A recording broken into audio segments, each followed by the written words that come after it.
Cosplay. Nothing wrong with that.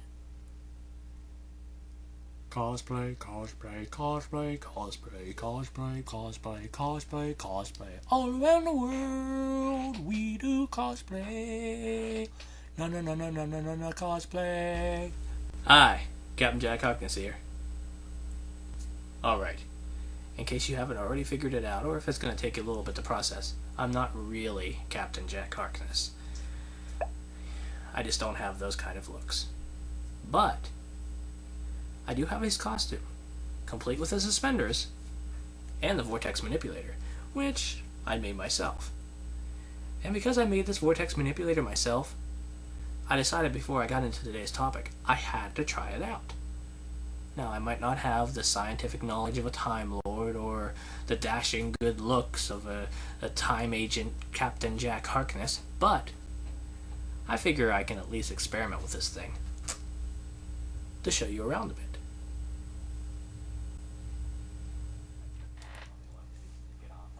I have a couch in my room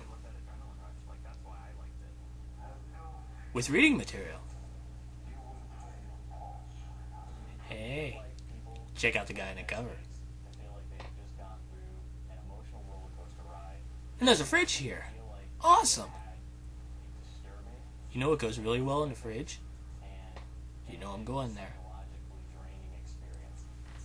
Apple juice.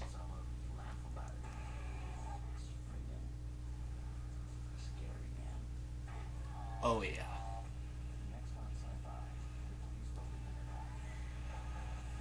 Let's see how I can go. I have a chair in my room too.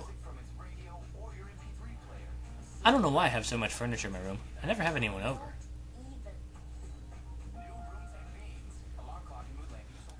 Autographs. Wow, apparently the vortex manipulator can put me inside of things too. So, I got inside the camera. Look at me, point of view. Watch for my point of view. See what I can see. Look at those posters. Movie posters of X-Men 3. Then there's Angel and Smallville. And then the chicken fight.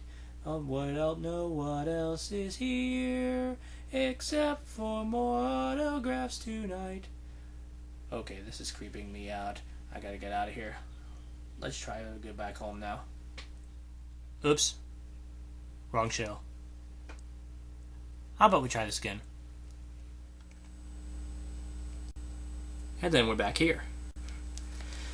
Okay, so I don't have the best house in the world, but it is in the process of being renovated, and when it gets finished, it's probably going to be kind of sweet. And actually, right now, I think I better take off this vortex manipulator, because when you have the technology, you're tempted to use it. And I can't say that I wouldn't decide, hey, maybe I don't have to spend an hour getting ready for work today because I can use my vortex manipulator to get me there in 2 seconds. And then one day I end up getting trapped, probably in the middle of the highway. So, I'm not going to fool around with this thing anymore. It's too tempting to use.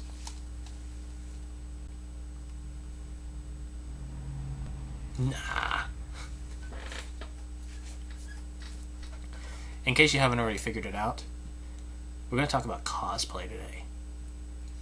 Now, a lot of people, when they hear cosplay, they immediately think of anime characters or video game characters that you usually see at anime conventions.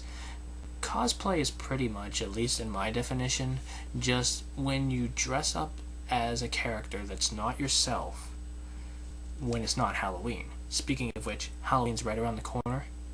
It's like Christmas for cosplayers, I swear. Because if you're a cosplayer, you always try to top yourself. And Halloween's always the time of year where you just decide, I need to have a better costume than I did last year. And sometimes you end up spending loads of money trying to top yourself. And there's really no one else that you're trying to prove.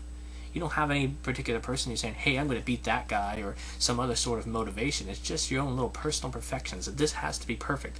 And this has to look exactly like it did on Battlestar Galactica. Or this has to resemble the hair exactly. You know, I can't have even an inch off.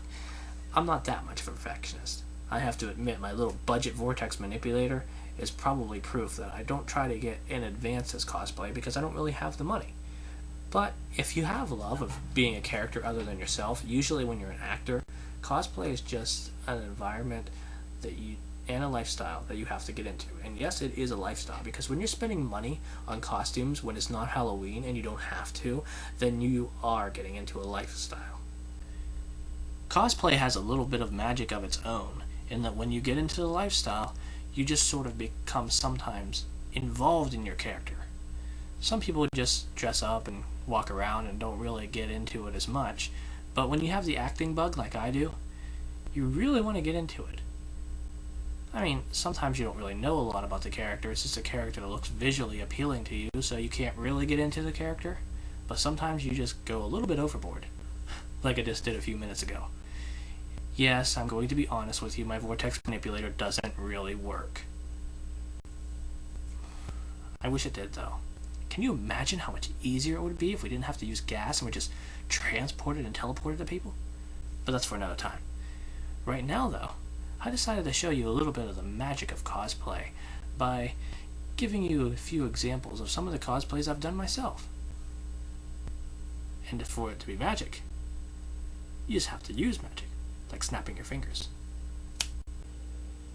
WWE champ? Alright.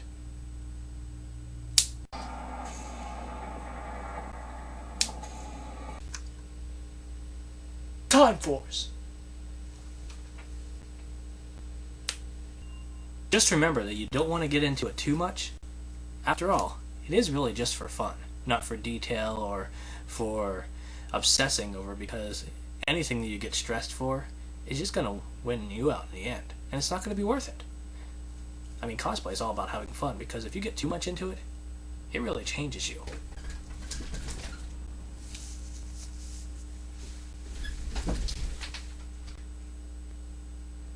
Didn't I used to have different hair? See what I mean? Or sometimes it makes it worse. Like you just get too nerdy. But I guess that will never happen to me.